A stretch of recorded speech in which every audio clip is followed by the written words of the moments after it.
The letter lay on the floor, soaked in blood at the edges, the ink blurring into crimson streaks. A child's name, Jake, was scrawled shakily across the top. The wallpaper was peeling, the silence broken only by the faint ringing of a phone from another room. A toy train lay tipped beside the letter, its wheels stained red. As the camera pulls back, the room reveals itself, overturned furniture, cracked windows, and eerie stillness. It's the kind of silence that follows something horrible, something final. Sarah had been here. She was the last to see him. But now, sitting in an interrogation room miles away, her eyes were wide with confusion and fear. "I don't remember anything," she whispered. But the blood told another story. The sirens in the distance grew louder as if trying to catch up with the truth. The night had turned violent, but no one knew why, not yet. All that remained was that letter, and the knowing silence it left behind. Sarah sat at the metal table, her fingers clenched together so tightly, her knuckles had turned white. Across from her, Detective Alvarez watched in complete silence, not moving, not blinking. "We just need to go over it one more time," he said calmly. "When did you last see Jake?" Her throat was dry. "It was around 9. I put him to bed. He was fine, just sleepy." Alvarez leaned forward. "And then?" She blinked rapidly, tears threatening to spill. "Then, I fell asleep on the couch. When I woke up, the front door was open." She shook her head violently. "I didn't do anything. I didn't hurt him." Alvarez didn't flinch. "Nobody said you did, but someone did, Sarah. And you were the only one in that house." The silence returned, sharp, cutting. Sarah looked up at the ceiling, as if the answers were written in the lights. But there was nothing. Just blank, humming bulbs and her own heartbeat. The house was still sealed off, but memories don't respect tape or time. Sarah stood in her mind's eye at the threshold of Jake's bedroom again, staring at the spot where his blanket lay folded neatly on the bed. It hadn't moved. That was what unnerved her the most. If someone took him, why was the bed untouched? The night replayed in flashes, Jake asking for water, the dog barking outside, the wind howling louder than it should have. But nothing concrete. Just noise and silence colliding. Her hand had touched the doorknob, she remembered that. And cold. The doorknob was ice cold, like metal left in the freezer. That detail made her shiver. "Why is that the only thing I remember clearly?" she murmured. And then, the sound of the music box. It had played for no reason. A child's lullaby in the dark. That's when everything had stopped. Sarah's parents had called her 3 times before she answered. They hadn't even known about Jake yet. "Are you okay?" her mother asked. "You sound strange." Sarah stared blankly at the precinct wall. "I think I saw something. I just don't know what." Her father's voice entered the line. "Was it that same house, the one near Mill Creek?" She hesitated. "Yes." Silence. Then, a shallow inhale. "Sarah, that's the house your aunt died in." She blinked, confused. "What? You were 3, you wouldn't remember, but she died in that house, in the nursery, the same one Jake disappeared from." A chill crawled down Sarah's spine. She tried to speak, but her mouth had gone dry. Her hand slowly reached toward her temple. "That's not possible," she whispered. But her memory, the way it warped and stuttered, told her otherwise. That night, after they let her go, Sarah walked back to the house. No one knew. No one followed. The police had sealed it off, but she found a way in, through the basement window. She needed answers. She needed truth. Her flashlight flickered across the hallway as she crept inside. The silence felt alive, pressing against her ears. Every creak of the floorboards was a scream. The smell was still there, metallic, old, damp. She moved slowly toward the nursery, heart thudding louder than her steps. As she stepped inside, the music box played again. No one had touched it. No one was there. But the melody spilled from the darkness like a whisper from the past. She backed away, eyes wide. Then she saw it, under the crib, half buried in the carpet fibers. A tooth. A child's tooth. Still fresh. Her scream never made it past her lips. The next morning, Sarah sat in her apartment, staring into a cup of untouched coffee. Her hands trembled as steam curled upward, vanishing into the air. The news played softly on the TV across the room. Jake's disappearance now, a top headline. Local boy vanishes without trace, babysitter questioned. Her name wasn't used, but she could feel the weight of it, like a shadow pressed into the wall behind her. She whispered, "I didn't hurt him," but even the room didn't seem to believe her. The quiet was louder than the news. Every sound, dripping faucet, creaking ceiling, felt like judgment. She looked down at her hand. Blood had dried in her fingernail beds. She didn't remember bleeding. A knock at the door jolted her. She froze. It came again, harder. Her breath caught. She stood, walked slowly to the peephole, and saw no one. Just an envelope placed neatly on the doormat. No stamp. No name. But it was addressed to her. Sarah opened the envelope with shaking hands. Whoa!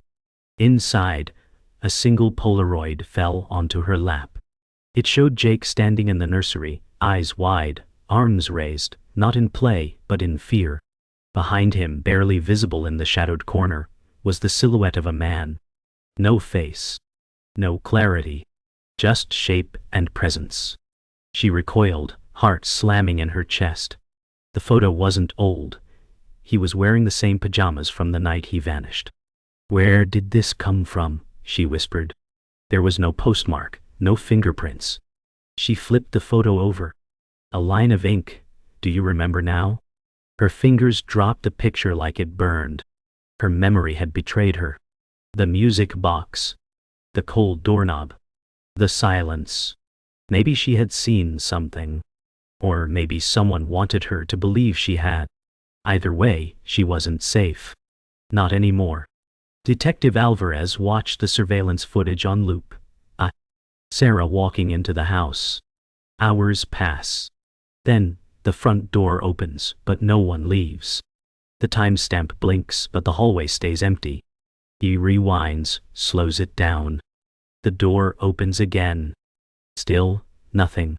He scribbles a note on the pad beside him. Unseen presence. He hated this kind of case.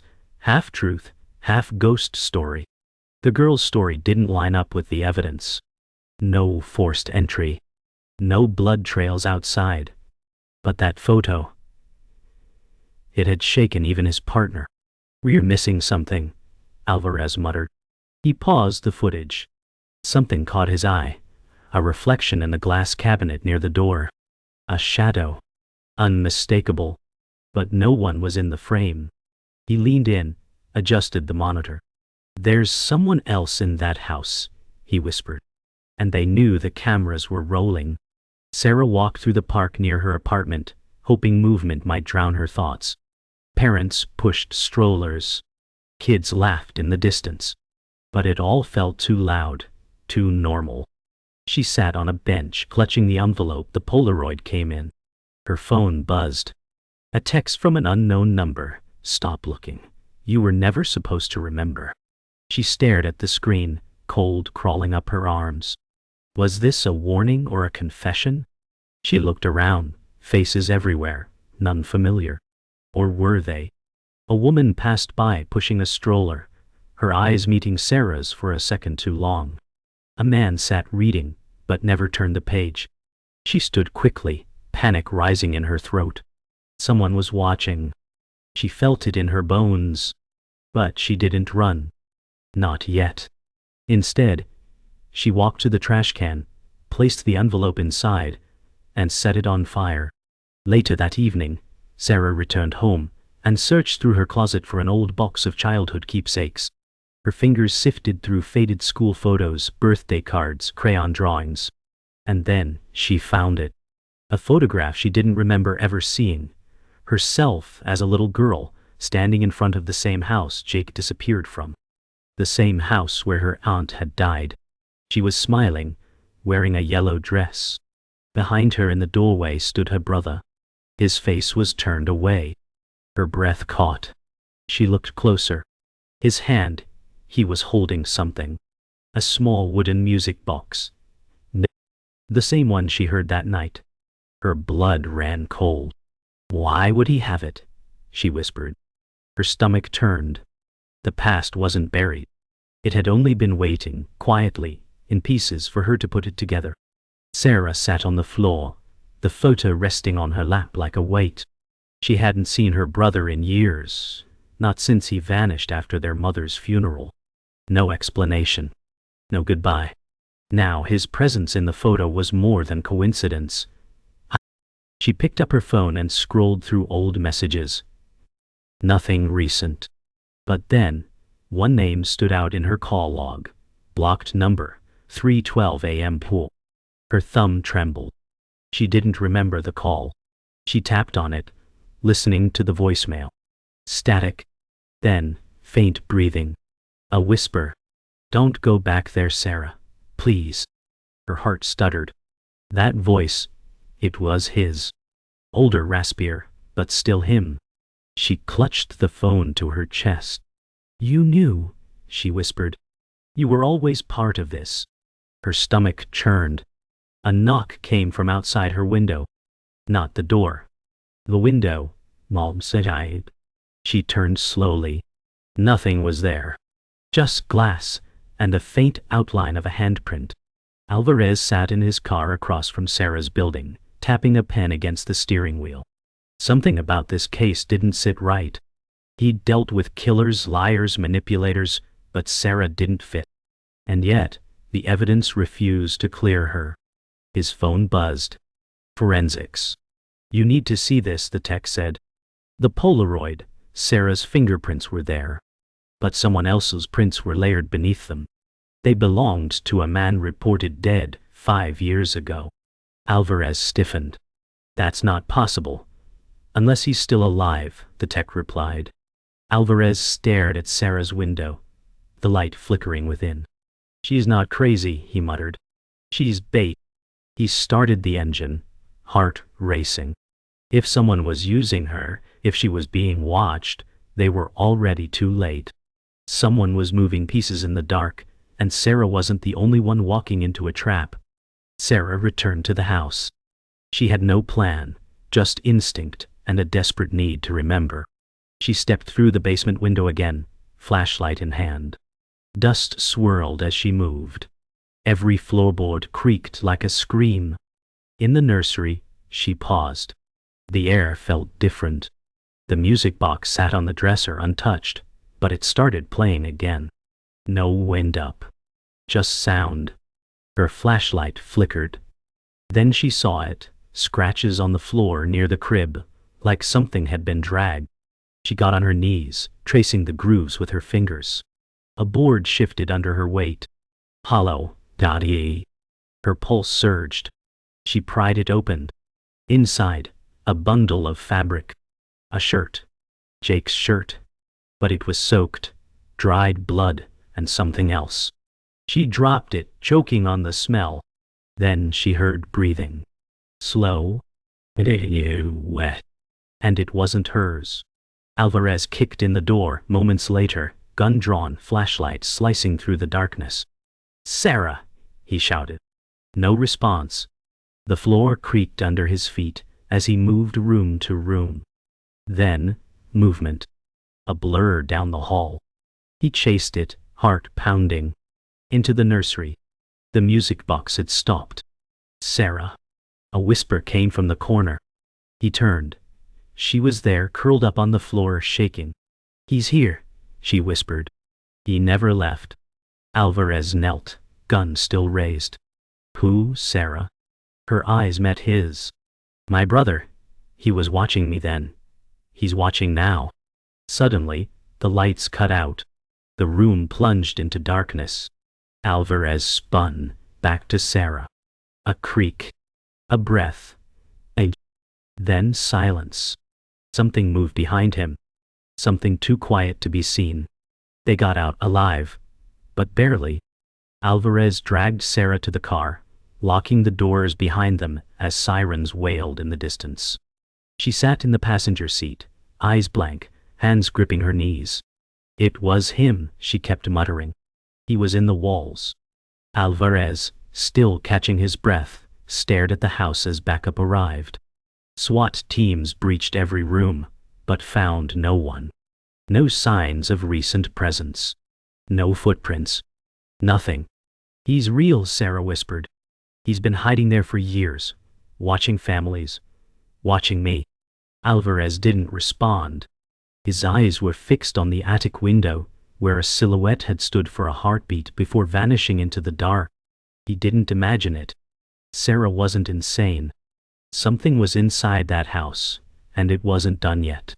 Back at the precinct, Sarah sat under the harsh glow of an overhead light. Her voice had steadied, but her eyes were distant. He used to talk to someone in the walls, she told Alvarez. Said he wasn't alone, that the house kept secrets. Alvarez leaned forward. You think your brother was hiding there all these years? Sarah nodded. Not hiding, waiting. Alvarez slid the Polaroid across the table. We ran more prints. One matched your brother, yes, but the other belonged to a man who died in that house in 1998. Sarah blinked. What? Alvarez's voice dropped. Your aunt's ex-husband. He vanished months before your aunt died. Sarah's mind raced. He was never reported missing. Alvarez sighed. No one knew he was gone, not until now. The walls hadn't just kept secrets, they'd buried them. And someone had been there all along, to hear everything. Sarah returned home, mind buzzing. She tore through old boxes again, this time searching for something more, anything that could connect her brother to the man from 1998. In a cracked jewelry box, beneath tangled necklaces, she found it. A cassette tape, labeled only Lullaby. She grabbed her old tape recorder, pressed play. Static. Neinstri. Nishtal. Then the soft hum of a music box tune. But beneath it, voices. Two male voices, whispering. One was her brother. The other, older, colder. You said she wouldn't remember. She won't. She's too young. Then silence.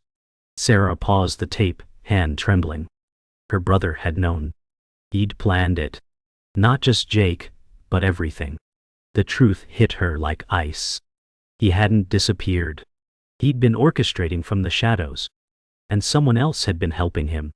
Someone long thought dead. Alvarez stood at the house back entrance, staring at the newly discovered cellar door beneath a rotted tool shed. It had been hidden under debris for years, unnoticed even during the original investigation. His team pried it open. A long, narrow staircase descended into black. Alvarez led the way, flashlight in hand. The air was stale, heavy. The walls were lined with old insulation, sagging and moldy. At the bottom, a narrow hall led to a small room. A bed. A journal. Drawings of the house, floor plans, escape routes, notes. Alvarez flipped open the journal. Pages and pages of Sarah's childhood. Schedules, habits. Memories that weren't his. He was watching her, he said softly. All this time. Someone had lived down here. Grown up down here. Raised in the dark, obsessed with her. Not hiding from the world, preparing to re-enter it. Sarah met Alvarez outside the precinct. It was never about Jake, she said quiet. He was a message, a trigger. Alvarez nodded. He wanted you to come back. Sarah's breath caught. He made me remember things I'd buried. Alvarez handed her the journal. He wrote about you like you were the center of everything, but not with love. With fixation. Sarah's voice broke. Why didn't I see it? Alvarez's eyes hardened. Because you were a child. You weren't meant to. A car pulled up. An unmarked vehicle, tinted windows. Alvarez looked toward it. We're transferring you to a safe house. He's still out there. Sarah turned away from the car, eyes fixed on the distant skyline. He's not hiding anymore, she said. He wants me to follow. Alvarez stepped closer. And you won't. She looked up, jaw set. I already did. That night, Sarah replayed the tape again, alone in the safe house. Her hands were steady now. She wasn't scared. She was ready. Ready to confront him. As the music box played, she heard something new in the background. A child's voice. Not Jake. Younger. Hers. Make him stop, she whispered on the tape. I don't like the game. Her brother's voice followed. Be quiet, or he'll hear you. Then laughter. Low, whine, guttural, dotteral. Not either of them. A third presence. The man who'd vanished in 1998, Tori. He hadn't died. He'd stayed. Teaching. Manipulating. And her brother, he'd learned.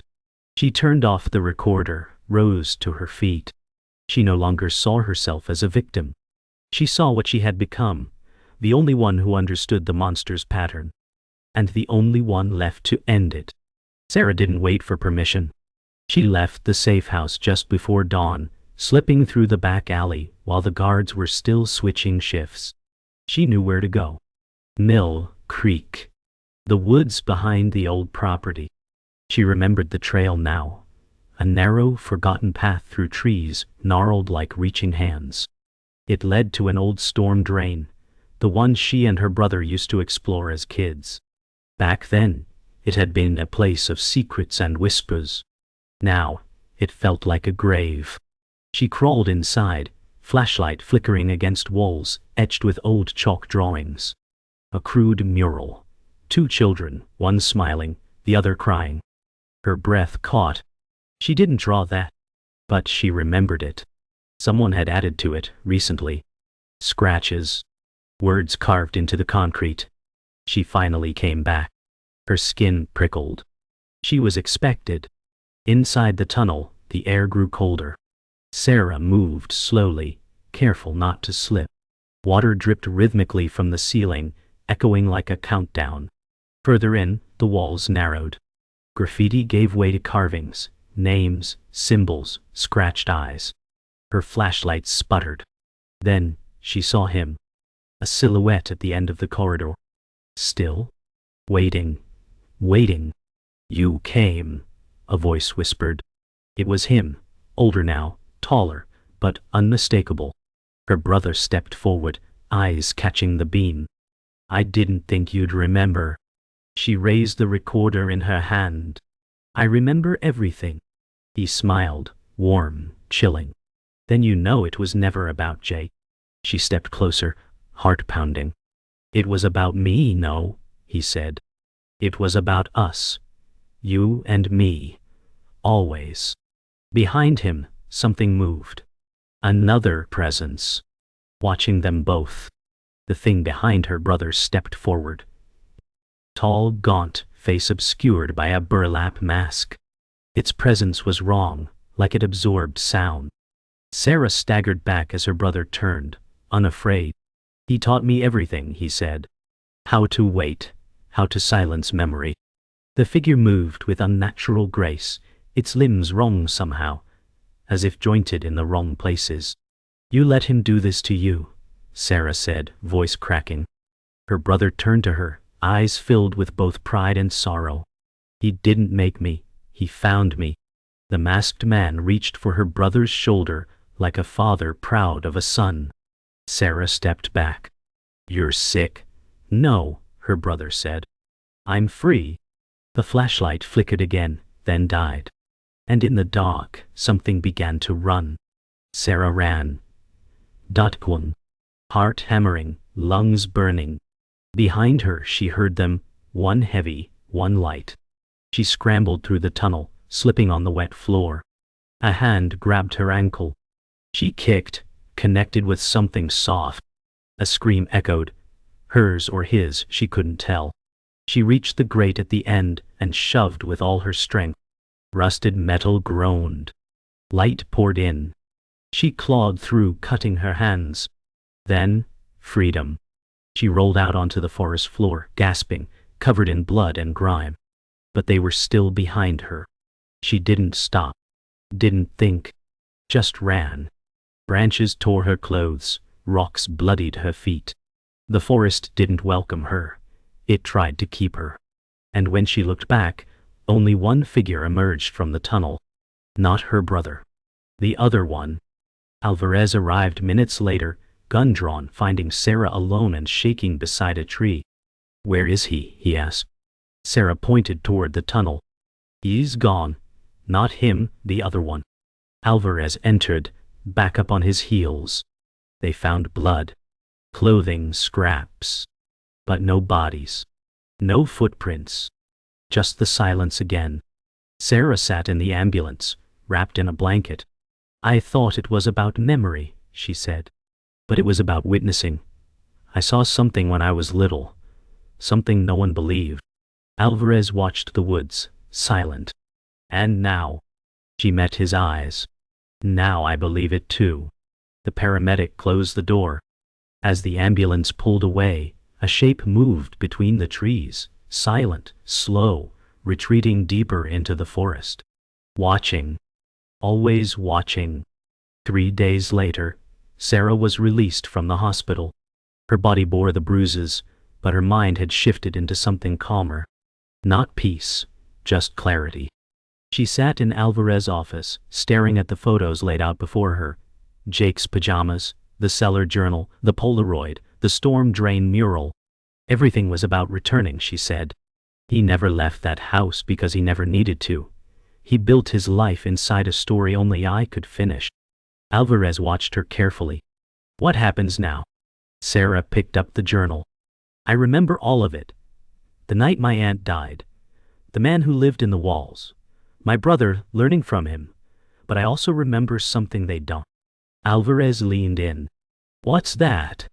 Sarah looked up, eyes clear. "That I made it out. They didn't." In that, she saw her advantage, not strength, but survival. And survival was power. Later that evening, Sarah walked through the remnants of her childhood neighborhood. The fences were shorter than she remembered. The trees thinner. She passed the old swing set in the park where her brother used to push her, gently at first, then harder, until she cried. She hadn't thought about that in years. Trauma does that. It layers over truth like thick paint. But now, her memory was scraped clean. She approached the house again, not to enter, but to see it clearly. The crime tape had been torn down. Boards nailed the windows shut. But it still breathed, somehow. She stood at the edge of the property, listening. No wind. No birds. Just stillness. "You don't get to haunt me anymore," she whispered. And with that, she turned away. A final gesture. One step closer to living. Alvarez filed the final report, typing slowly, his fingers hovering over certain phrases. Subject: Sarah Elwood. Status: released. Psychological assessment: stable. But even as he typed it, he wasn't sure he believed it. Not because she was dangerous, but because she was different now. Hardened. Changed. He looked at the Polaroid again. Not the one of Jake. A different one recovered from the tunnel after the scene had cleared. It showed Sarah as a child, asleep in bed. The angle was from above, as if someone had stood over her. Alvarez leaned back in his chair. "We've only seen part of this story," he muttered. He opened a new file folder. Labeled it Unknown Entity. Then he underlined it, Still Active. Some cases didn't close. They just waited, quietly. And sometimes, so did monsters. Sarah dreamed of the house. But not in horror. This time, she stood in the center of the nursery, as sunlight streamed through the window, clean and bright. No music box. No shadows. Just silence. Then she turned and saw herself as a child, sitting cross-legged on the floor, eyes closed. The younger version opened her eyes slowly. "Did we make it?" she asked. Sarah knelt in front of her. "We did." The child looked relieved. Then she faded. Not into darkness, into light. Sarah woke with tears on her cheeks, but no fear in her chest. The past was no longer a predator. It was a ghost, retreating finally. She sat up, staring at the sunrise. It was the first one she noticed in years. Not because it was different, but because she was. Sarah wrote the first page of her story that afternoon. Not a diary. Not a report. A retelling. She began with a single sentence. Some truths hide in the walls until someone is brave enough to hear them. She didn't write to explain, she wrote to reclaim. To redefine what had happened. Because the real horror had never been the man in the walls, or even her brother's betrayal. It had been the silence. The things no one said. The memories left to rot in forgotten rooms. She wrote for Jake. For the aunt no one remembered. For the girl she used to be. Her story didn't end in a scream. It began with a choice. And as she closed the notebook, she smiled for the first time in weeks. Not because it was over, but because she finally had her voice back. Sarah walked through the cemetery alone, the gravel crunching beneath her boots. She carried a single white flower in one hand, the journal in the other. The headstones around her bore names she didn't know, but one stood out, her aunt's. The grave was simple, barely tended. Forgotten by time, just like the woman herself. Sarah knelt beside it and placed the flower gently down. "I remember now," she whispered. "And I'm sorry it took so long." She opened the journal and tore out the first page, the one with the sentence she had written, the one that started it all. She folded it and tucked it under the stone. It wasn't a confession. It was a promise. To remember. To never let silence win again. She stood, brushed the dirt from her knees, and looked out over the graves. So many stories never told. But hers wouldn't be one of them. Back in the city, life continued, traffic, chatter, sirens. But Sarah moved differently now. She didn't flinch at every loud sound or look over her shoulder with suspicion. She was still cautious, yes, but rooted. Grounded. She sat in a quiet cafe, sipping tea and watching people pass by. In the reflection of the window, she caught sight of herself and didn't look away. The waitress brought her the check with a smile. "You come here a lot?" she asked. Sarah smiled back. Not until now. It was the smallest exchange, the kind of moment people forget. But for Sarah, it meant everything. The ability to exist without fear. To feel the world and be part of it. For the first time, she wasn't watching life through glass. She was living it. Detective Alvarez closed the last file on the case and locked it in the evidence vault.